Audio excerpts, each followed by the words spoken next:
What's going on, guys? Welcome back to another Battlefield 4 video with your host, as always, K-Mac Time. Now, today is something I've been wanting to do for quite some time, and it's just kind of a breakdown on how I play with vehicles. I'm going to try and get through all the main battle vehicles in Battlefield 4. I'm obviously going to start off here with the tank, the main battle tank. Just kind of give you guys maybe some tips, some tricks, some pointers, maybe some insights in how to play, how I play my game, how I play my style. And hopefully to get you guys better at being good at using the main battle tank. Now, first off, I want to let you guys know what exactly I'm running with in terms of my setup for my weapons, my defensive perks, all that kind of stuff. So first off, we're going to go run down what that is. So first off, I'm running with just the normal shell. I'm not running the, I believe it's the high impact shell, or the HE shell. I'm also running, as you can see, with the heavy machine gun secondary. I don't run with the staff shell. I don't really care for the staff shell. The thing that's the one that like locks on to vehicles. If you put it anywhere near the middle, go up above in the air and hit them, and you can shoot that really fast along with your other main shell, and you can kind of take out tanks easier. I don't run that. It's kind of cheapish to me, and I really just don't care for it. I like the machine gun a lot better. As you'll see in this video, I get tons and tons of kills with the heavy machine gun. The heavy machine gun, and for my money, is the thing to go with. It is a laser beam of death. It has crazy range. You can get headshots with it. You can pick off whole teams with it. It's great for stopping people that are trying to C4 you. As you see here, I am actually not running with a gunner. Typically, I do run with the gunner, and you'll see this in future videos where I run with a couple buddies of mine, and we are in constant contact, and that helps a lot, especially when they have a rep tool. That's the ideal situation. You have a gunner who you're in contact with, who you play with, who you're friends with, and you can, he has call-outs. You can call out C4s, you can call out tanks, and he obviously has a rep tool to rep you when you start taking damage. But unfortunately, I don't have anybody playing with me in this game. But I ended up doing really well in this game. I ended up going like 33-0 as we win this game. But as you can see right here, I'm using the reactive armor. Very important to have this kind of stuff on. It helps you take at least 2 more shots to kill you, sometimes 3 if you're playing your cards right. And I also have what is called active protection. Now, active protection is a little green light that goes on, and it actually stops all things missile-wise, missiles, RPGs, tank shots, anything that could be trying to blow me up outside of C4 for like, I think it's like 15-20 seconds or so. It stops all of that. So it's really important to know when to use this, when not to use this. And once you get that kind of down, you can really take on here. As you see that there are 2 enemy tanks. There's actually 2 of them on the right here, and I'm using this rock formation here. I'm using my height advantage to kind of shelter myself from them. So I'm kind of head glitching with the tank here, and I'm using that in conjunction with my active protection.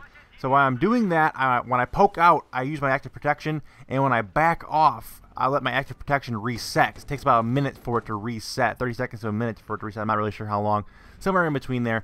So as you guys can see here, I'm kind of head glitching over this. I'm taking damage, but I'm kind of being smart about it. I'm not really risking it all, and I'm trying to get this tank.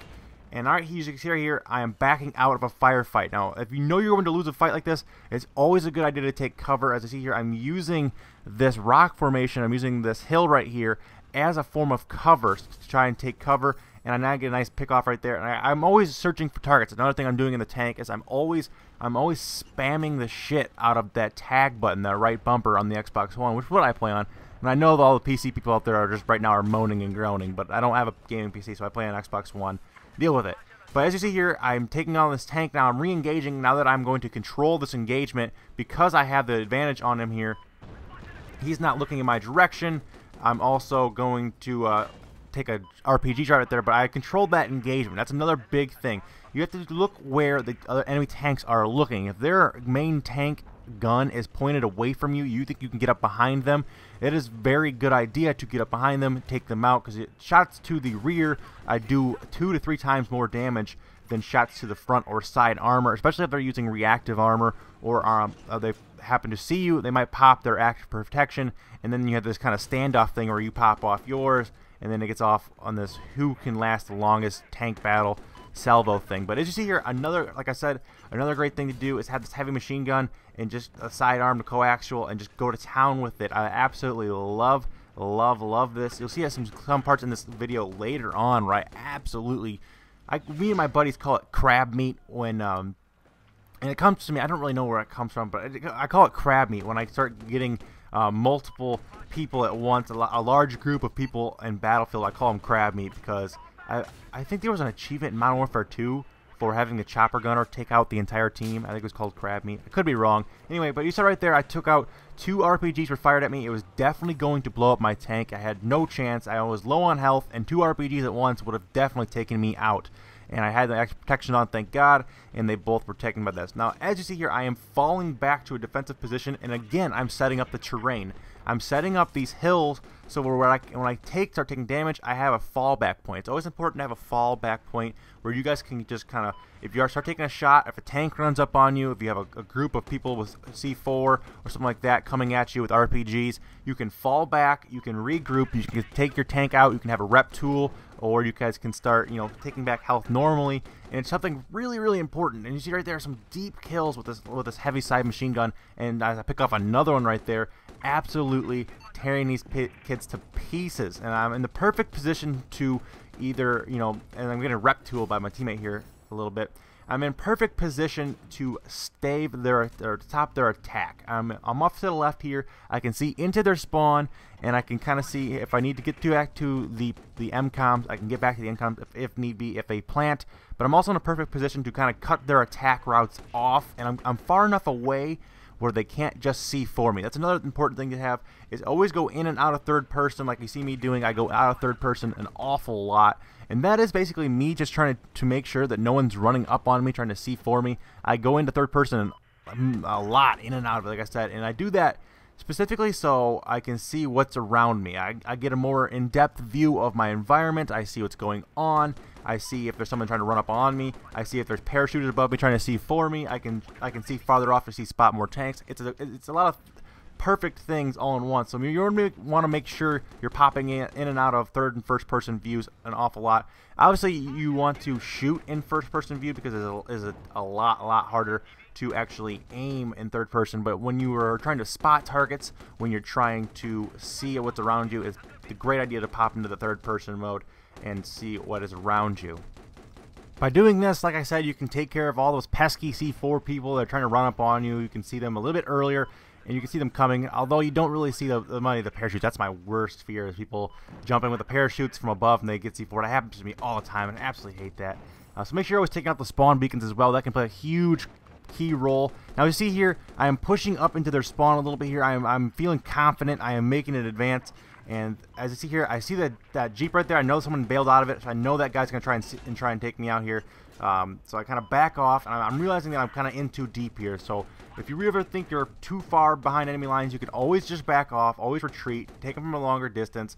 Putting distance between you and your enemy is actually a good thing in most situations, because a lot of them aren't using lock-on rockets, and especially in this game. Now none of them are actually using the Javelin. They're using the RPGs or the SPRAs or the LAWs, things like that. Because of that, putting distance between you and them is actually just benefiting you, because it's easier for you to take them out at range than it is for them to take you out at range with C4 or an RPG. Now see here again, I have this tank. Now he's fouling me. He knows he would control this engagement right now if he were to roll up on me. He'd put a shot in me, and now I'm going to control the engagement because I have the advantage of height, and I can roll back over this hill whenever I need to. I'm going to put a couple shots in, I'm going to pop my active protection. And because I know I'm protected, I'm not going to back out of this fight. And now that I'm put 3 shots in him and he's only got 1 in me, I know that I was going to win that fight. I knew that I was going to get him, and I could pick off his gunner who bailed right there with the heavy machine gun, no problem. Now, again, controlling the engagement is just knowing when you're going to win. If you know you're going to take out a tank, it's a good idea to pop that extra protection, get out there, and don't let him retreat, because he's going to try and either retreat, he's going to fight or flight. That's the decision people make, and when they decide that you're going to win the fight and they're going to try and fall back, if they're not in perfect position to fall back, you need to charge up, take advantage of that, and really end them when you have the chance. It's the Mortal Kombat finish them kind of thing, that moment where you need to go up there and seize it before they can get away, get a rep 2 on their tank, and before you know it, they're coming back and they're killing you. Now again here, I'm pushing up into their spawn here because the team I'm realizing is really, really bad, and I can just go to town on them. So I'm going to try and be kind of confident here. I'm going up, I'm picking them off, and but I am kind of trying to keep my distance a little bit, so just make sure no one's run up on me. Again, C4 is a tank's worst enemy. You always have to be clear of that. That's why it's always great to, like I said earlier, run with a gunner if you can. Run with a teammate, a squad member, if you can, because they will help you take out C4 people. They will help you call out tanks. It's probably the most important part of advice I could give you is to run with a gunner and with a rep tool. That is the best thing you could possibly do to make your tanking game better. But as you see here, I am trying to make this little loop around here. I'm going back down the hill.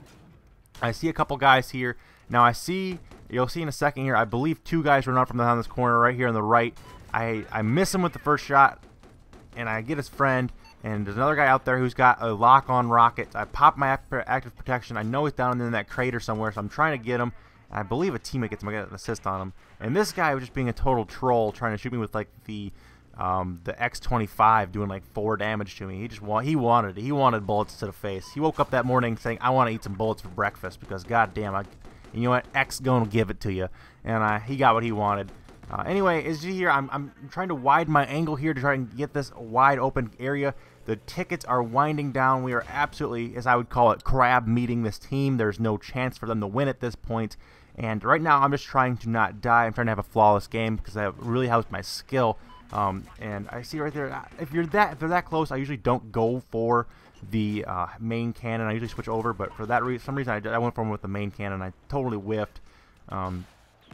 Again, people are trying to creep up on me. I pop my active protection, absolutely destroy them right there. But that's, I've given you guys all the tips I can give you. Hopefully you guys enjoyed this video. Like I said, there's going to be more of these coming out. I'm going to be making a video on the LAV, the other battle tanks, other vehicles in this, Jeeps, who knows, you name the vehicle, I'll make a video on it, how to be better with it. You see a sweet multi-kill right there. That was absolutely epic. And then I go in here and just get crab meated all over again, all of these kids, destroying them right there. Huge clip right there, actually. So make sure you guys drop a like for this huge amount of kills, this 33-0 gameplay. I would very much appreciate it. Let me know what you guys think about using the tank. Did these tips help you? If you guys understand them, if there's anything I can make a little bit better for you guys to clear, please let me know. Also, let me know what you guys want to see next. Like I said, the next one is going to be on the LAV. I believe I have like a 23-0 or 30-0 gameplay in the LAV. Ooh, roadkill. That's another thing I want to talk about. If you see someone going for C40 for you, it's always a good idea to roadkill. I would have got that guy right there, but the game ended. But anyway, that's all we have time for, guys. I hope you guys enjoyed. Like I said, leave a like, subscribe if you're new. Until next time, guys, game the fuck on. Peace out. And I'll see you next time.